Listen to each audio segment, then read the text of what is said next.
সেই প্রার্থীরা আসলে কতটুকু ভারী, তাদের মধ্যে হাড্ডাহাড্ডি লড়াই, সেই বিষয়গুলো আমরা আমাদের সহকর্মীর কাছ থেকে জানবো। আমরা সহকর্মীর কাছ থেকে জেনে নেব যে তারা কিভাবে এই হেভিওয়েট প্রার্থীরা এক একটি আসনে লড়ছেন এবং সেই আসনের পরিস্থিতি কি এবং কার কতটুকু ওজন, সেই বিষয়ে আমরা জানতে পারবো আমাদের সহকর্মীর কাছ থেকে। আমাদের সাথে যুক্ত হচ্ছেন সহকর্মী জাহিদুল বাশার, তার কাছ থেকে আমরা জানবো যে কোন কোন আসনে কোন কোন দলের হেভিওয়েট প্রার্থী রয়েছেন। জাহিদুল বাশার, আপনাকে স্বাগত। অনেক হেভিওয়েট প্রার্থীর তথ্য আমরা সকাল থেকে আমরা দিচ্ছিলাম। আমি একটি বিষয় আপনার কাছে জানতে চাই যে আমরা আসলে যেই আসনগুলোর কথা বলছি এবং যেই আসনে দুই দলেরই আসলে বেশ হেভিওয়েট প্রার্থী রয়েছে, সেই জায়গাগুলোর আসলে অবস্থার বিচার করলে আসলে কতটুকু লড়াই হবে? মমিতা, একটু আগে আপনি দর্শকদের যে প্রতিবেদনটা দেখালেন আমিও দেখলাম, এবং সকাল থেকে নিয়ে অর্থাৎ আমাদের ৭২ ঘন্টার যেই সংবাদ আমরা দিচ্ছি সেখানে বিভিন্ন আসনগুলোকে কিন্তু আমরা দেখাচ্ছি নানান কারণে বৈশিষ্ট্যপূর্ণ হওয়ার কারণে। এখন যে আসনগুলোর কথা বলবো এর মূল বৈশিষ্ট্য হচ্ছে সেখানে বড় নেতারা রয়েছেন, হেভিওয়েট প্রার্থী রয়েছেন। আমরা সেগুলো একে একে দর্শকদের দেখাবো। আমরা একটু আগে যে প্রতিবেদনটি দেখলাম সেই প্রতিবেদনে আমরা দেখতে পেয়েছি যে সেখানে আওয়ামী লীগের বেশ কয়েকজন হেভিওয়েট প্রার্থী অর্থাৎ বড় নেতার কথা বলা হচ্ছে। আমরা এবার অন্য আরও বেশ কিছু হেভিওয়েট প্রার্থীদের কথা বলবো, যেখানে আমরা দেখতে পাবো যে আসলে তাদের বিগত দিনের রাজনৈতিক ইতিহাস, কেন তাদেরকে এত বড় নেতা বলা হচ্ছে, সেই আসনগুলোকে কেন আমরা আলাদা করে একটু দেখাতে চাই।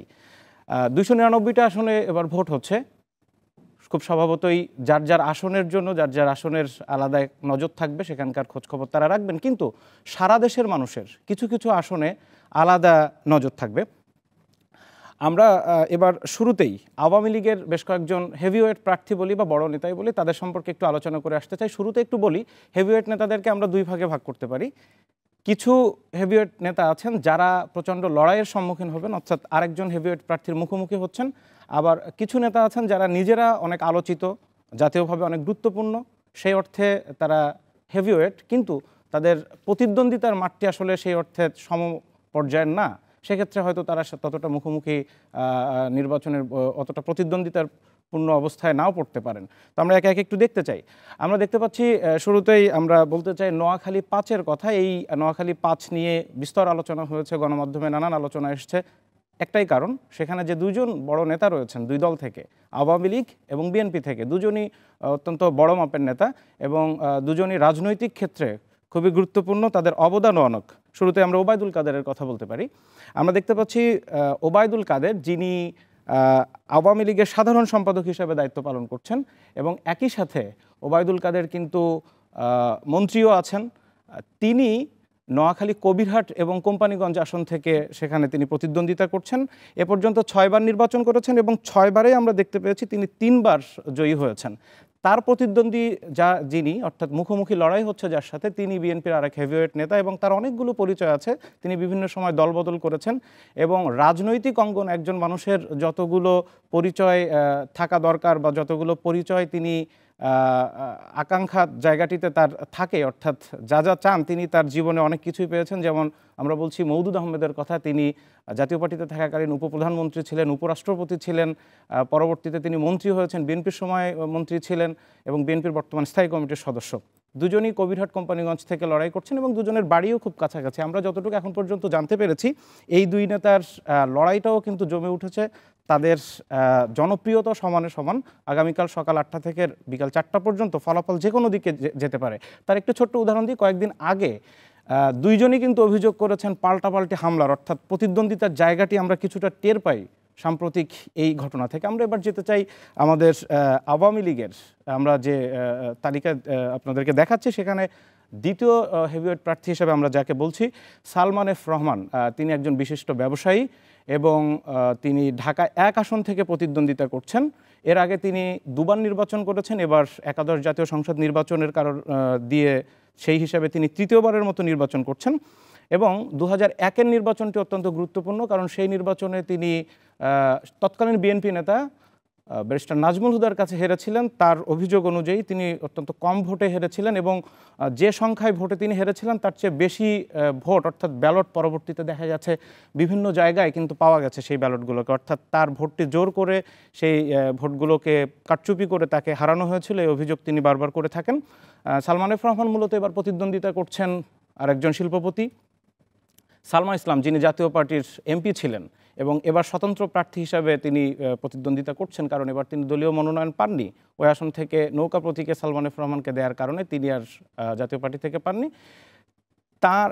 তার সাথে এবার আসলে প্রতিদ্বন্দ্বিতার জায়গাটি গত কয়েকদিন ধরে বেশি আলোচিত হচ্ছে। এর মূল কারণ হলো সালমান এফ রহমানের প্রতিদ্বন্দ্বী সালমা ইসলাম অ্যাডভোকেট তাকে সমর্থন দিয়েছে আওয়ামী লীগের প্রতিদ্বন্দ্বী যে দল, অর্থাৎ বিএনপির কোনো প্রার্থী সেখানে না থাকার কারণে বিএনপি সালমা ইসলামকে সমর্থন দিয়েছেন স্বতন্ত্র প্রার্থী হিসেবে। বিএনপির প্রার্থী ছিলেন খন্দকার আবু আশফাক, যিনি নানা আইনি জটিলতার কারণে তিনি তার মনোনয়নটি বাতিল করা হয়েছে, তিনি আর প্রার্থী হিসেবে সেখানে থাকতে পারেননি। আমরা দেখতে পাচ্ছি মোহাম্মদ নাসিমকে তার সম্পর্কে বলতে হলে আমাকে শুরুতেই একটু ইতিহাসের দিকে যেতে হয়।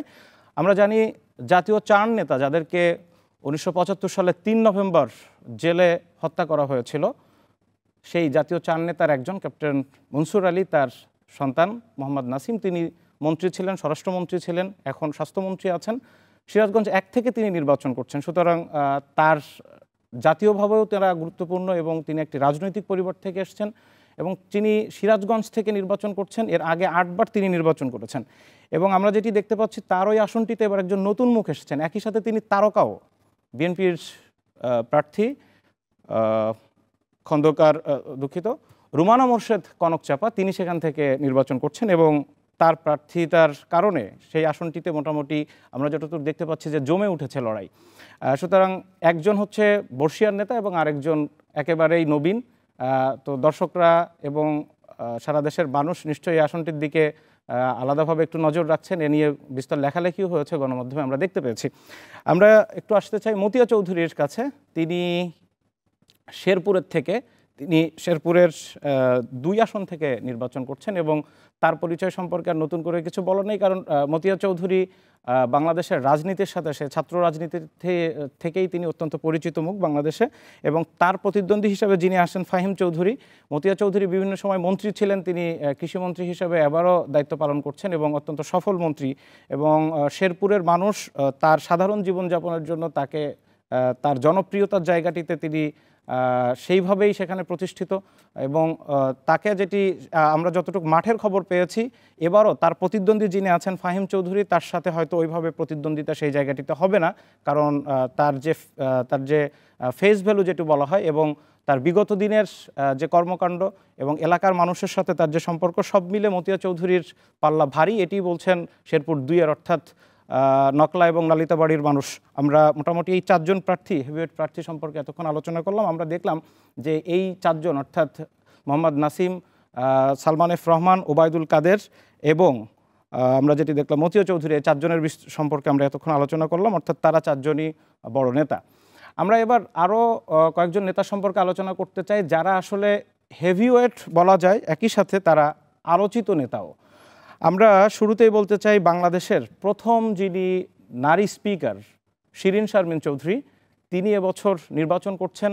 প্রধানমন্ত্রী যেখান থেকে 6 বার নির্বাচন করেছেন এর আগে, অর্থাৎ প্রধানমন্ত্রীর আসন যেটি রংপুর 6 থেকে, এবং রংপুর 6 হচ্ছে প্রধানমন্ত্রীর অর্থাৎ স্বামী ডক্টর ওয়াজেদ মিয়ার বাড়ির আসন, পীরগঞ্জ আসন। তিনি সেখান থেকে প্রতিবারই নির্বাচন করে থাকেন। এবারও নির্বাচনে থাকার কথা ছিল, কিন্তু শেষ সময় তিনি সেই আসনটি শিরিন শারমিন চৌধুরীকে ছেড়ে দেন। শুধু ছেড়েই দেননি, তিনি সেখানে সম্প্রতি একটি জনসভায় আমরা দেখেছি যে তিনি শিরিন শারমিন চৌধুরীর হাত ধরে প্রধানমন্ত্রী অর্থাৎ আওয়ামী লীগের সভানেত্রী, আওয়ামী লীগ সভাপতি শেখ হাসিনা, তিনি তার হাত ধরে বলেছেন নৌকায় ভোট দেওয়া মানে এখানে আমাকেই ভোট দেওয়া, আমাকে ভোট দেওয়া অর্থাৎ শিরিন শারমিনকে ভোট দেওয়া মানে আমাকে ভোট দেওয়া। তিনি সেভাবেই শিরিন শারমিনের পক্ষে ভোট চেয়েছেন হাত উঁচিয়ে ধরে। সুতরাং আমরা বুঝতে পারছি যে আওয়ামী লীগের দলীয় পর্যায়ে শিরিন শারমিন চৌধুরীর অবস্থান কোন জায়গায়।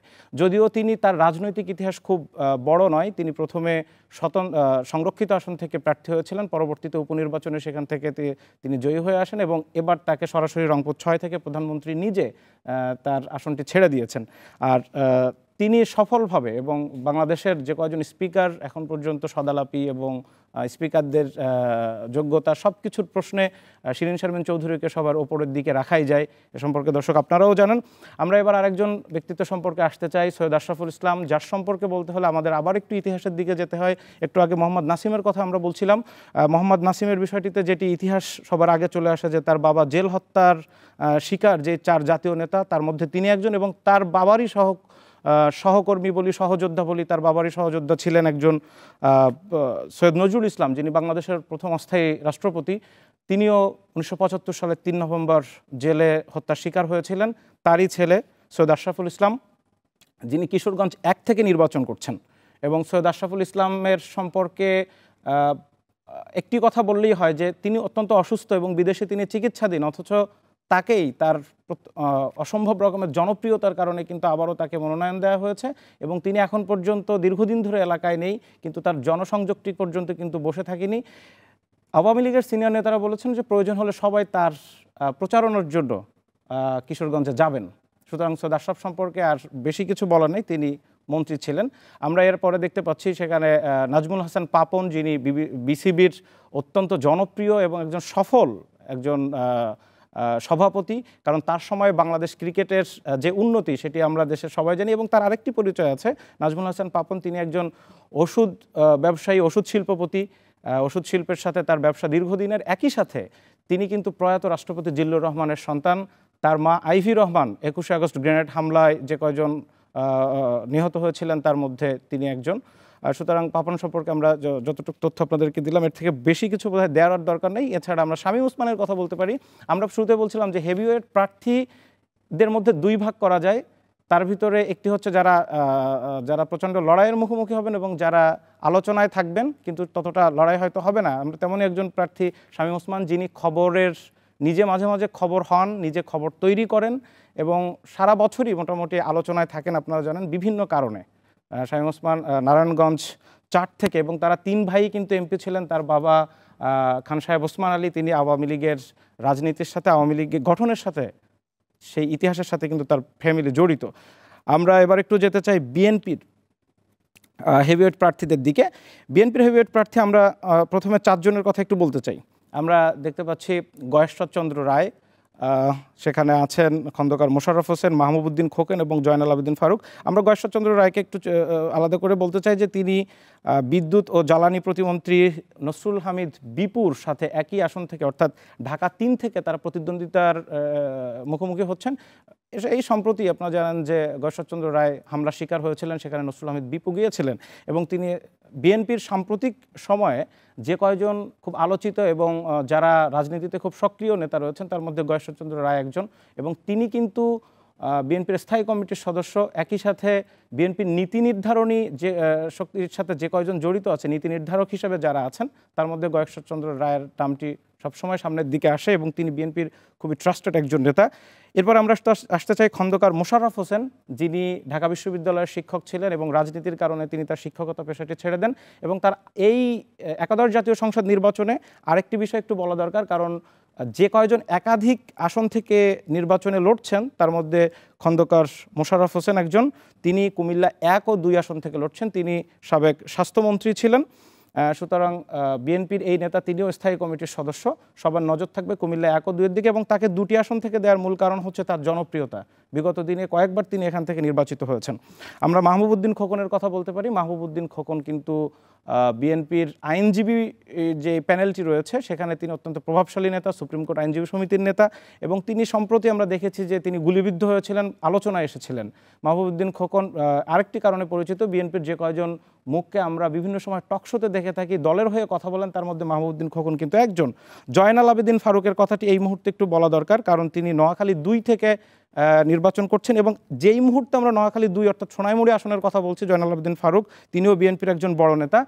ঠিক সেই মুহূর্তে অর্থাৎ কিছুক্ষণ আগের খবর, সোনাইমুড়ি আসনটিতে কিছুক্ষণ আগে আমরা যতটুকু খবর পেয়েছি যে একটি কেন্দ্রে সেখানে হামলা করা হয়েছে, ওই সোনাইমুড়ি আসনটিতে তারই আসন, এবং সেখানে প্রিজাইডিং অফিসার কিন্তু হামলার শিকার হয়ে তিনি সহ 6 জন আহত হয়েছেন। আমরা এবার একটু মহাজোটের চারজন 8জনের কথা বললাম, অর্থাৎ আওয়ামী লীগের 8জন, বিএনপির ঐক্যফ্রন্ট থেকে আমরা 4জনের কথা বললাম। এবার ঐক্যফ্রন্টের সাথে নতুন যারা যুক্ত হয়েছেন, অর্থাৎ বিএনপির সহ দলগুলো যারা রয়েছে, সেই দলের থেকে আমরা 4জনকে একটু আলাদা করে দেখাতে চাই, যারা বড় নেতা। একই সাথে আমরা এখান থেকে 2জনকে পাচ্ছি যারা ঢাকা বিশ্ববিদ্যালয়ের ছাত্র সংসদের একসময়ের খুব ডাকসাইটের নেতা ছিলেন, তারা ভিপি ছিলেন। এমন 2জনকে আমরা দেখতে পাচ্ছি, মাহমুদুর রহমান মান্না এবং সুলতান মোহাম্মদ মনসুর আহমেদ, আছেন আসমা আব্দুর রব এবং সুব্রত চৌধুরী। মাহমুদুর রহমান মান্না সম্পর্কে একটু বলি। তিনি 1980 এবং 81 সালে তুখোড় ছাত্রনেতা ছিলেন এবং ঢাকা বিশ্ববিদ্যালয়ের দুবারের ভিপি ছিলেন ডাকসুর। সুতরাং তার সম্পর্কে যারা ছাত্র রাজনীতি সম্পর্কে জানেন তারা তার সম্পর্কে জানেন। মাহমুদুর রহমান মান্না এখন নাগরিক ঐক্যর হয়ে তিনি ঐক্যফ্রন্টের সাথে যুক্ত হয়েছেন। আমরা আসমা আব্দুর রবকে দেখছি, যা বাংলাদেশ সমাজতান্ত্রিক দল জেএসডির নেতা তিনি, এবং জেএসডির দুঃখিত জেএসডির হয়ে ঐক্যফ্রন্টের সাথে তিনি মিলেছেন। লক্ষ্মীপুর 4 আসন থেকে, অর্থাৎ রামগঞ্জ থেকে তিনি, রামগতি থেকে তিনি লড়াই করছেন। তার প্রতিদ্বন্দ্বী মেজর আব্দুল মান্নান। এবং আসমা আব্দুর রবের আরেকটি বড় পরিচয় আছে, সেটি হচ্ছে 1971 সালের 2 মার্চ বাংলাদেশের যে আমরা মানচিত্র খচিত যেই পতাকাটি দেখি, সেই পতাকা কিন্তু প্রথম 2 মার্চ ঢাকা বিশ্ববিদ্যালয়ের বটতলায় তিনি প্রথম উত্তোলন করেছিলেন। সুতরাং এই ইতিহাসের সাথে আসম আব্দুর রব তিনি জড়িত আছেন। সুলতান মোহাম্মদ মনসুর আহমেদ গণফোরামের হয়ে মৌলভীবাজার 2 থেকে তিনি নির্বাচন করছেন। তিনিও একসময় ডাকসুর ভিপি ছিলেন। এবং এই যে 3জনের কথা বললাম, মাহমুদুর রহমান মান্না, আসমা আব্দুর রব এবং সুলতান মোহাম্মদ মনসুর আহমদ, তাদের মধ্যে একটা মিল আছে, তারা সবাই আওয়ামী লীগের সাথে ছিলেন এবং আওয়ামী লীগের একসময় বড় নেতা ছিলেন, পরবর্তীতে তারা দল পরিবর্তন করেন। এর বাইরে আছেন সুব্রত চৌধুরী, যিনি গণফোরামের নির্বাহী সভাপতি, ঢাকা 6 থেকে তিনি নির্বাচন করছেন। তিনি বিভিন্ন সময় আলোচনায় আসছেন। আমরা মোটামুটি এই 16 জন হেভিওয়েট প্রার্থীর কথা বললাম, যারা কি কারণে তারা হেভিওয়েট, কি কারণে তারা আলোচিত, আমরা সেটি দেখলাম। আমরা এবার আমাদের এই হেভিওয়েটদের আলোচনা সম্পর্কে এবং এর বাইরে আরও বিভিন্ন কারণে অন্যান্য আসনে যারা হেভিওয়েট প্রার্থী আছেন, এসব বিষয় নিয়ে আমরা আরও বিস্তারিত জানব।